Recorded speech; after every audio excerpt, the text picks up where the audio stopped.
கிறிஸ்டியானிட்டியோட முக்கியமான அத்தியாயம் இது. ஆனா இந்த மாதிரி ஒரு நிகழ்வு நடந்துச்சான்னு பல கிறிஸ்தவர்கள் கேட்பாங்க. ஏன்னா இப்படி ஒரு நிகழ்வு நடந்ததே 90% கிறிஸ்தவர்களுக்கே தெரியாது. நல்லா இருந்த கிறிஸ்தவ மதத்தை நாசம் பண்ணி அதை அடியோட அழிக்க நினைச்ச ஒரு இனத்தோட கைகளில் சிக்கிய கிறிஸ்தவர்கள் உண்மையான இறை நம்பிக்கையிலிருந்து கொடூரமான பக்கம் போக ஆரம்பிச்சாங்க. அதன் விளைவாக உண்டானதுதான் இந்த நிகழ்வு. பைபிள்ல இருக்க உபாகமம் அதிகாரத்துல சாஸ்திரி ஒரு அருவருக்கத்தக்க விஷயம்னோ, யாத்ராகம அதிகாரத்தில் ஒரு சூன்யக்காரியையும் நீ வாழ விடக்கூடாதுன்னோ, மாயாஜாலம், மாந்திரிகம், தாந்திரிகம், தந்திரம்னு சொல்லப்படும் இது எல்லாம் பற்றிய குறிப்புகளும் அதை கிறிஸ்தவர்கள் எப்படி கையாண்டாங்கன்னோ பைபிள்ல இருக்கு.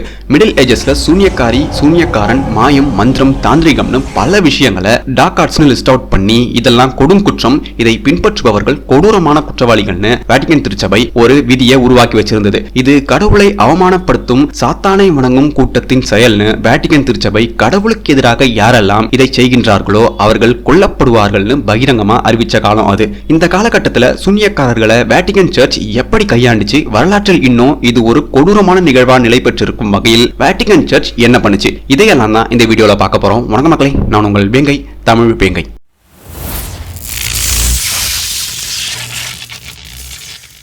ஆரம்ப காலத்தில் யாரெல்லாம் டார்க் ஆர்ட்ஸை நம்பினாங்களோ அவங்க எல்லாரையுமே சாத்தான் கட்டுப்படுத்துறான், அதனால அவங்கள சாத்தானிடமிருந்து மீட்கணும்னு சில நூறு ஆண்டுகளா திருச்சபை சூன்யக்காரர்களையும் டார்க் ஆர்ட்ஸ் பண்றவங்களையும் மன்னிச்சு விட்டாங்க. புனித தேவாலயமும் கிறிஸ்தவமும் சாத்தானுக்கு எதிரானவர்கள்னு உலகம் முழுக்க தெரிவிக்க நினைச்சாங்க.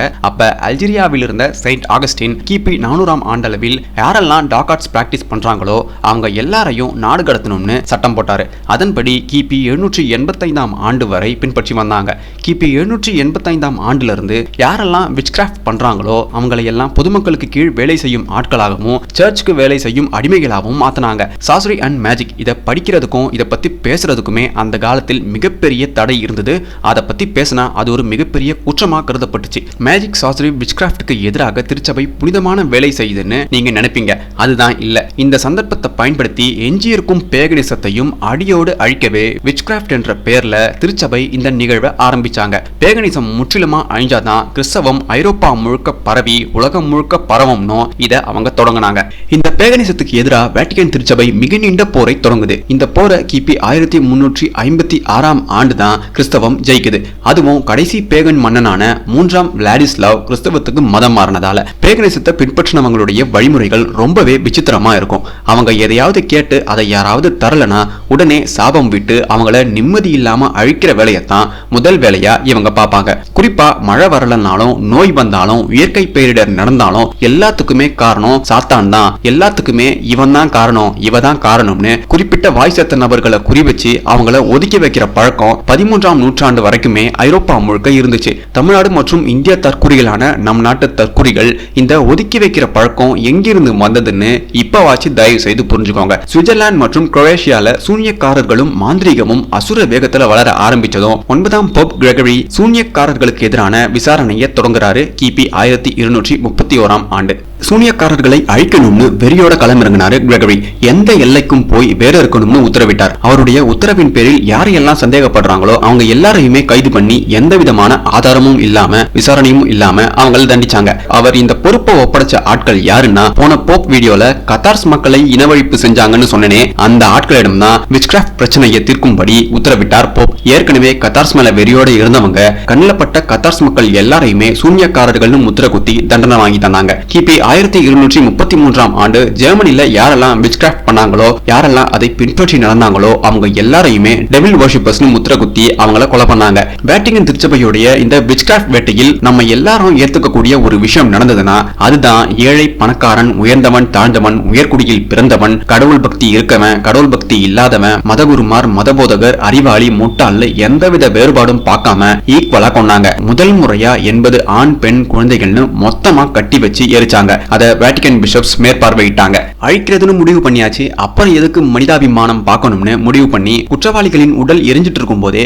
குற்றத்தை ஒத்துக்கிறியான்னு கேட்கறதும், தலைய நசுக்கிற கருவியில தலைய நசுக்கிறதும், கை கால்களை தனித்தனியா வெட்டியும் கை கால்களை நசுக்கியும் பொறுமையா உயிர் போற மாதிரி கயிறு கட்டி தொங்க விடுறதையும், தோலை உயிரோட இருக்கும் போதே உரிக்கிறதும்னு ஏகப்பட்ட கொடூரமான வேலைகளை செஞ்சிருக்காங்க. குறிப்பா குற்றம் சுமத்தப்பட்ட நபர்களுக்கு சாகிறதுக்கு முன்னாடியே நரகத்தை காட்டியிருக்காங்க வேட்டிகன் திருச்சபை. இந்த சித்திரவதைக்கு பயன்படுத்திய முக்கியமான கருவி தான் ஸ்ட்ராப்படோ. குற்றவாளியோட 2 கைகளையும் பின்னால் கட்டி அதை புள்ளியில இணைச்சி அவங்களோட கால்களில் கனமான பொருளை கட்டி தொங்க விட்டு உச்சியில நிறுத்துவாங்க.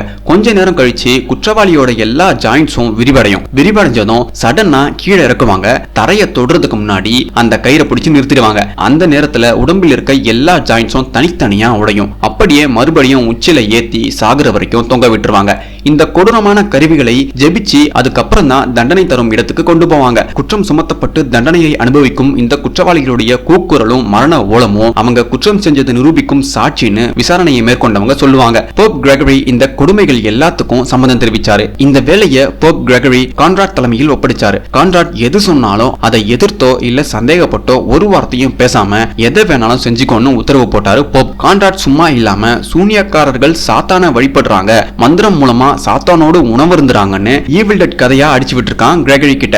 இதையும் இந்த போப் நம்பியிருக்காரு. போப் கிரெகரி எவ்வளவு பெரிய தற்கொலைன்னு இப்ப சொல்ல போற விஷயத்துல நீங்களே தெரிஞ்சுப்பீங்க. கிபி 1233 ஆண்டு கருப்பு பூனைகள் சாத்தானின் மறு உருவம். இரவில் இருளோடு இருளாக மறையும் சக்தி கொண்ட சாத்தான் தான் கருப்பு பூனைகள். சூனியக்காரர்களுக்கும் சாத்தான்களுக்கும் இடைப்பட்ட இணைப்பு பாலமா இருக்கிறது தான் இந்த கருப்பு பூனைகள். அதனால கருப்பு பூனைகளை கொத்து கொத்தா பெட்டில போட்டு எரிச்சாரு. யாரெல்லாம் கருப்பு பூனை வச்சிருந்தாங்களோ அவங்களையும் பூனையோட சேர்த்து கொளுத்தி விட்டுருக்காரு இந்த மனுஷன். சாத்தானை பூமியில் இருந்து அனுப்புறேன்னு சொல்லி பல்லாயிரம் உயிர்களை கனப்பொழுதில் எரிச்சு விளையாடி இருக்காரு இந்த 9ஆம் போப் கிரெகரி.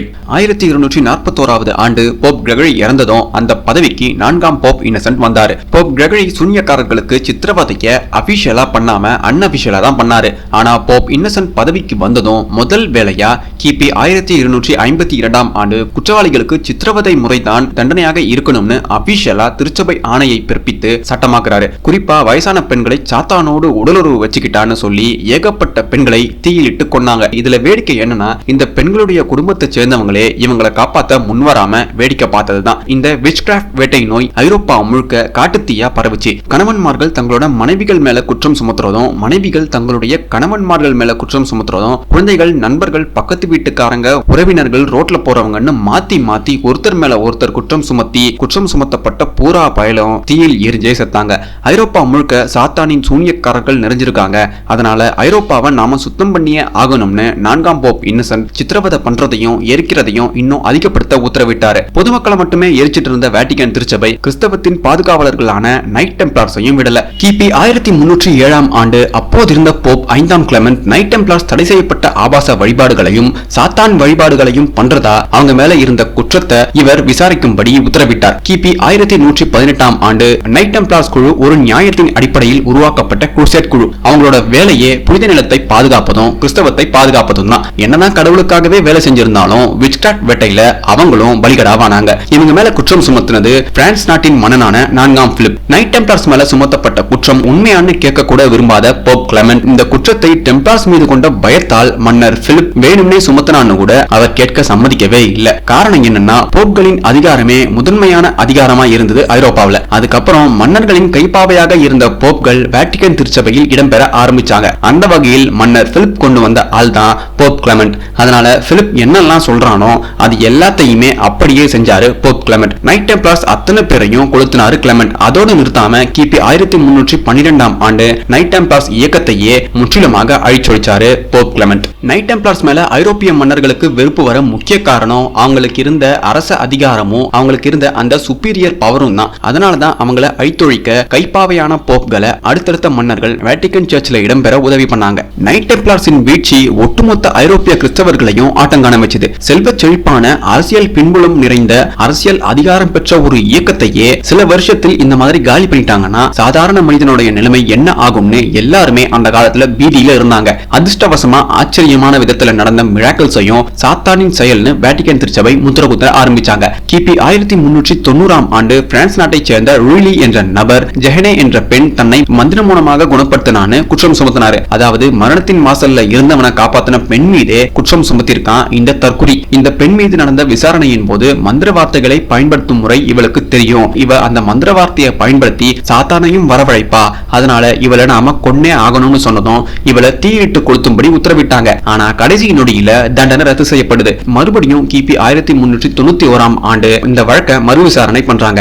இந்த பெண்ணுடைய உடம்புல ஒட்டு துணி இல்லாம மரப்பலகை மேல படுக்க வச்சு சித்திரவதை பண்ண ஆரம்பிச்சதும் தான் செய்யாத குற்றத்தை பயத்துல செஞ்சதா அவ ஒத்துக்கிறா. உடனே அவளோட சேர்த்து இன்னொரு பெண்ணும் அவளுக்கு உதவியா இருந்தான்னு அவளையும் இதே மாதிரி பண்ணி பாரிஸின் நடுமையத்தில் துணி இல்லாம கட்டி தொங்க விடுறாங்க. அங்கிருக்க அத்தனை மக்களும் அவங்க 2 பேரையும் சித்திரவதை பண்ணதும் உயிரோட கொளுத்துறாங்க. ஆகஸ்ட் 17 1391 ஆண்டு இவங்க 2 பேரும் இறந்து போறாங்க. வேட்டிகன் திருச்சபையுடைய இந்த விட்ச்கிராஃப்ட் வேட்டை 15ஆம் நூற்றாண்டு வரைக்குமே தொடர்ந்து வந்துச்சு. 15ஆம் நூற்றாண்டு வரைக்கும் தொடர்ந்த விட்ச்கிராஃப்ட் வேட்டையில இன்னும் என்னென்ன அட்டூழியங்கள் பண்ணாங்கன்றத நாம அடுத்த வீடியோல பார்க்கலாம். Until then, stick with me on my social media handles. Arigato மக்களே. எல்லாரும் ஆரோக்கியமா சந்தோஷமா வாழ்க.